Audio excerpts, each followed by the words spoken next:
It's Monday, the 23rd of June. Welcome to the President's Daily Brief. I'm Mike Baker, your eyes and ears on the world stage. All right, let's get briefed. We'll start things off, of course, with the big news from the weekend. Kevin Durant has been traded to the Houston Rockets. All right, fine. That's news, but obviously not the big news of which I speak. The U.S. launched a strike on Iran's nuclear program, targeting 3 key sites in a massive overnight operation on Sunday. Now, the Pentagon says the damage was severe, although accurate damage assessments are still pending. But now, well, the world is waiting to see how Iran responds. Later in the show, with Iran under fire and its leadership on edge, Supreme Leader Ayatollah Khamenei, hiding in a bunker, has reportedly taken an extraordinary step, naming 3 clerics as potential successors in case he's killed. Plus, Putin says all of Ukraine belongs to Russia, and threatens a nuclear strike if the West pushes back. Well, that sounds just like what a guy interested in peace would say. We'll examine his latest warning. And in today's back of the brief, Pakistan says it plans to nominate President Trump for a Nobel Peace Prize, crediting him with helping ease tensions with India. That sound you hear off in the distance is Democrats exploding with outrage. But first, today's PDB Spotlight. President Trump shocked the world this weekend with a high-stakes military move that may have permanently crippled Iran's nuclear ambitions. Or not, depending on the results of detailed damage assessments yet to come. In a nationally televised address, Trump confirmed that the U.S. had conducted coordinated strikes on 3 key nuclear sites deep inside Iran. That would be the Fordo, Natanz, and Isfahan sites. The operation, codenamed Midnight Hammer, was the result of months of planning. According to Pentagon officials, the assault featured a devastating combination of air and naval power. 14 30,000-pound GBU-57 massive ordnance penetrators, or MOPs, were dropped by B-2 stealth bombers. Meanwhile, over 24 Tomahawk cruise missiles were launched from U.S. submarines positioned in the Persian Gulf. The logistics were complicated and required intricate planning. The B-2s reportedly took off from Whiteman Air Force Base in Missouri, flying a grueling 32-hour mission with multiple mid-air refueling requirements and, of course, strict radio silence. Their targets, including fortified nuclear facilities buried deep underground, were among the most well-defended in Iran's arsenal. Initial assessments from the Pentagon suggest that all 3 sites sustained, quote, extremely severe damage and destruction. That's according to the chairman of the Joint Chiefs, General Dan Kane. A full battle damage assessment will take time, but early signs suggest the operation was tactically successful. And yet, even as the White House hails the mission as a success, one enormous question looms. Of course, what will Iran do next? On Sunday, Iran's foreign minister condemned the strikes, calling them a violation of sovereignty and accusing Trump of betrayal. The regime vowed it would respond in, quote, self-defense, but what that means in practice is still unknown. Iran is wounded, that much is certain, but even a wounded animal, of course, can still lash out. The question now is not just if Iran will retaliate, but in what way. According to reports, Iran's parliament has already voted to close the vital Strait of Hormuz. We'll have more on that a little later. But what I want to do now is break down the range of options currently available to the Islamic Republic. The first, of course, would be a conventional military response. Iran could retaliate directly using its ballistic missile arsenal to strike U.S. assets in the region. Now, while Israel's campaign has severely degraded Iran's missile infrastructure, we know that Tehran still possesses the ability to engage. American troops and civilians remain within reach, whether at temporary outposts in Iraq and Syria or permanent installations based in Bahrain, Kuwait, Qatar, and the UAE. A conventional response might mirror what we saw back in 2020, following the U.S. assassination of Quds Force Commander Qasem Soleimani. At the time, Iran launched missiles at the Al-Assad and the Erbil air bases in Iraq, where U.S. troops were stationed. No Americans were killed, but more than 100 service members suffered traumatic brain injuries. Analysts believe the strikes were deliberately calibrated to avoid fatalities and prevent full-scale war. That calculus, well, may not apply now. Second, proxy attacks through the axis of resistance, as degraded as it may be. Iran could retaliate indirectly by activating its proxy network across the region. This, of course, would include the Shiite militias in Iraq, Hezbollah in Lebanon, the Houthis in Yemen, and Palestinian factions like Hamas and Islamic Jihad.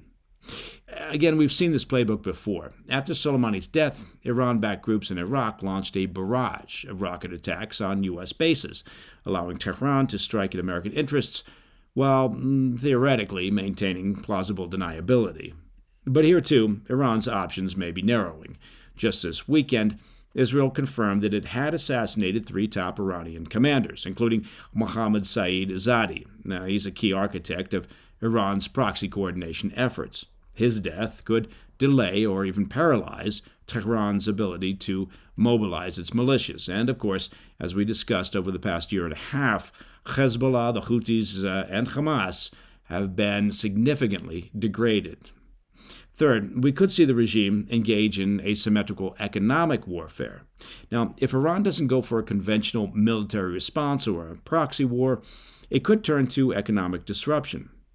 Chief among its tools, well, the Strait of Hormuz, a vital waterway through which roughly 20% of the world's oil supply passes. Iran has previously threatened to close the strait, or at least disrupt shipping, through naval harassment, sea mines, or drone attacks. As mentioned earlier, the Iranian parliament has already voted to do this. That's, of course, subject to approval by its Supreme Council. Aside from the Strait of Hormuz, the regime could also target regional oil facilities of American allies. In 2019, Iran demonstrated this capability when it launched drone and cruise missile strikes, allegedly, from Yemeni territory, temporarily knocking out half of Saudi Arabia's oil production. That attack sent global energy markets into turmoil.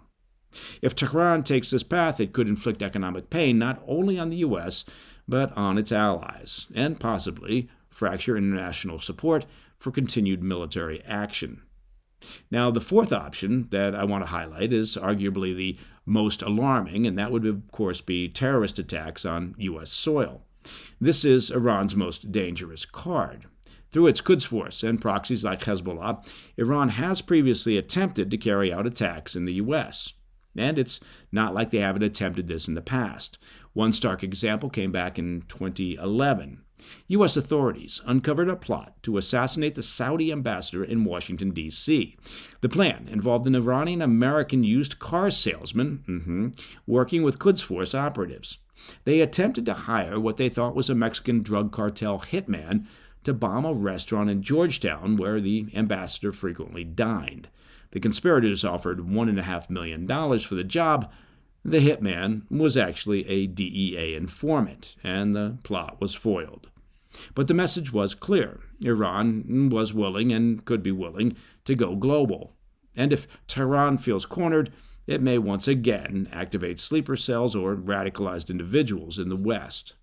Of course, another option involves cyber attacks, and this is where Russia could play a role. While Putin is likely loath to step into any aggressive military assistance to Iran in their retaliatory efforts, they could provide significant cyber support in an effort to attack U.S. and Israeli and allied infrastructure. And there's one final possibility. Iran, may choose to do nothing, at least for now. The regime is in a historically weak position. Its nuclear program is in ruins, its commanders are being hunted down, its economy is reeling under sanctions, and domestic unrest is simmering. Escalation may only invite further ruin. For his part, President Trump made it crystal clear that any further provocation will be met with overwhelming force. In a post shortly after the strikes, he wrote, quote, "Any retaliation by Iran against U.S. interests will be met with force far greater than what was witnessed tonight," end quote. Really, the only thing that is clear at this stage is that the next move belongs to the Iranian regime. All right, coming up next, Ayatollah Khamenei prepares for his own death, and Putin threatens nuclear war over Ukraine. I'll be right back. Hey, Mike Baker here. Now, most people know me as a former CIA dude, a businessman, and a podcast host. But, well, I'm actually also quite the expert on personal hygiene. I guess you didn't know that. So, let's talk about sweat, shall we? You ever step outside and feel like you're instantly drenched in sweat? You know what I mean. It's hot, it's incredibly humid, and it's like no matter what you do, the sweat doesn't stop. Well, I'm here to tell you there is a solution. Introducing the Mando Deodorant Plus Sweat Control Solid Stick. Now, it's not your average deodorant. It's clinical strength, and it delivers twice the sweat control compared to standard formulas. One swipe, and you're good to go with clinical strength sweat control. Mando's starter pack, by the way, is perfect for new customers. It comes with a solid stick deodorant, cream tube deodorant, and 2 free products of your choice, like mini body wash and deodorant wipes. And free shipping. Did I mention free shipping? As a special offer for listeners, new customers get 20% off site-wide. Just use code PDB at shopmando.com for 20% off site-wide plus free shipping. That's shopmando.com. And by the way, if you get a chance, support our show and tell them, well, we sent you. Mando's got you covered. With deodorant plus sweat control, say goodbye to those embarrassing sweat stains and hello to long-lasting freshness. Welcome back to the PDB. Fears of assassination have shaken Iran's power structure, prompting Supreme Leader Ayatollah Ali Khamenei to sever all electronic communication and retreat from public view, now speaking exclusively, reportedly, through a single trusted aide. According to 3 Iranian officials cited by the New York Times, the desperate lockdown reflects what one official called a regime-wide panic over Israeli penetration into the Islamic Republic's military and intelligence networks. One source admitted, quote, even Ayatollah Khamenei has been rattled. The paranoia isn't confined to the inner circle. State-affiliated media have issued warnings to the public to limit mobile phone use, citing fears that Israel has been tracking and eliminating top Iranian nuclear scientists and military officers via cell phone data. In a further sign of the regime's anxiety, Khamenei has taken an unprecedented step, handing Iran's Assembly of Experts a short list of 3 clerics to succeed him. The body, which traditionally deliberates in secret over months, is now being urged to act swiftly, an ominous signal of just how serious Tehran believes a decapitation strike threat of the Ayatollah to be. And it doesn't stop there. The 86-year-old leader has reshuffled the military chain of command. After all, there has been some recent headroom, installing backup figures in key posts in case further senior personnel are picked off. Khamenei himself hasn't been seen since the first missile exchanges with Israel last week, fueling speculation that he's either holed up or confirming reports that he may be battling cancer, further compounding concerns about the regime's stability. But back in Washington, the Trump administration isn't buying the secrecy concept. President Trump bluntly stated that the U.S. knows, quote, exactly where the Ayatollah is. In Washington and European capitals, contingency talks are already underway, with Western diplomats discussing how to secure Iranian nuclear sites if the regime collapses. Officials fear that a sudden collapse could leave remaining nuclear materials vulnerable to theft or misuse, raising the specter of another post-regime vacuum, such as like Libya, but with far higher stakes. And the communication breakdown is getting worse.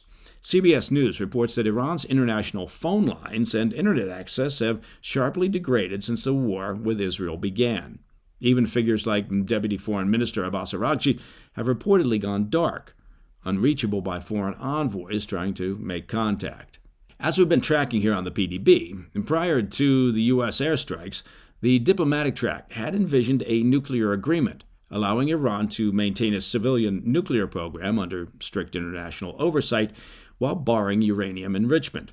Of course, the international community has never had strict oversight of the Iranian nuclear program, which of course has been the problem all along. It's hard to understand why, after decades of obfuscation and deception, somehow the Iranian regime would have agreed to transparency and 100% oversight. But the strikes marked a turning point, signaling that Washington's patience with the mullahs, after months of stalled talks, had run dry. Now with Khamenei in hiding and succession mechanisms quietly activating, the future of the Islamic Republic suddenly appears more uncertain than ever. Okay, turning to the war in Ukraine. Remember the war in Ukraine? Russian leader Putin declared that, quote, all of Ukraine is ours. once again making clear that Moscow has no intention of ceding seized territory. He also warned that a nuclear response is on the table if Kyiv uses a so-called dirty bomb. In an exclusive interview with Sky News Arabia, Putin reaffirmed that Russia will not surrender a single inch of land it currently holds. Future peace talks, he said, must respect the, quote, will of the people in occupied regions. That's a reference to the Kremlin's 2022 referendums in Kherson, Zaporizhia, Luhansk, and Donetsk, as well as Crimea. Those elections, staged under the specter of Russian guns, were widely condemned in the West as illegitimate.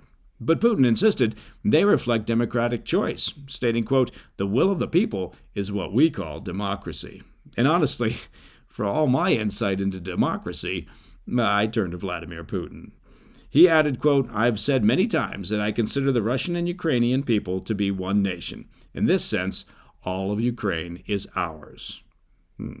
Speaking separately at the St. Petersburg Economic Forum, Putin issued his latest nuclear warning, threatening dire consequences if Ukraine resorts to using a dirty bomb, which they haven't referenced. For those unfamiliar, a dirty bomb combines conventional explosives and radioactive material. The ordnance differs from a nuclear weapon in that it spreads radioactive contamination rather than destroying a city. Putin warned that any Ukrainian use of a dirty bomb could trigger catastrophic action from the Kremlin, stating, quote, it could be their last mistake. We always respond and respond in kind. Therefore, our response will be very tough, end quote. And in a swipe at the West, Putin accused Ukraine's military backers of obstructing diplomacy to serve their own ends.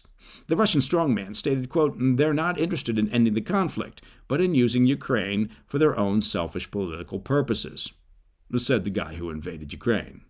He called on Ukrainian leaders to prioritize national interests, stating, quote, Ukraine deserves a better fate than being an instrument in the geopolitical struggle of those who strive for confrontation with the Russian Federation, said the guy who invaded Ukraine.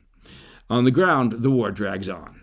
Moscow claimed over the weekend to have taken control of a village in Ukraine's eastern Donetsk region, though it offered no independent evidence to support that claim.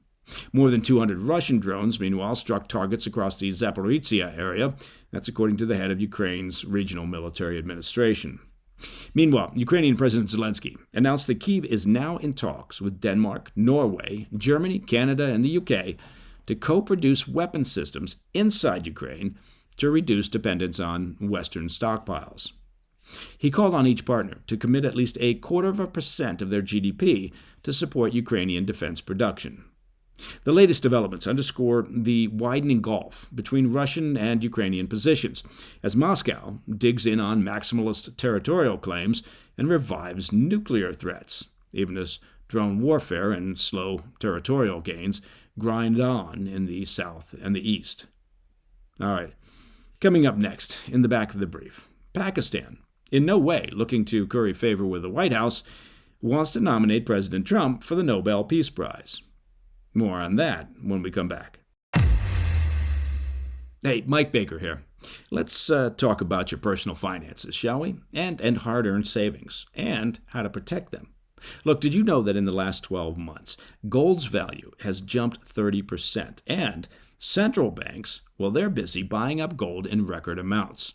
You see, with the usual ups and downs in the stock market and general uncertainty over the global economy and trade wars and, of course, real wars, and those pesky BRICS nations pushing hard to replace the U.S. dollar as the global reserve currency, well, it's no wonder that thousands of Americans are turning to Birch Gold Group because, in times of uncertainty, well, gold can offer peace of mind.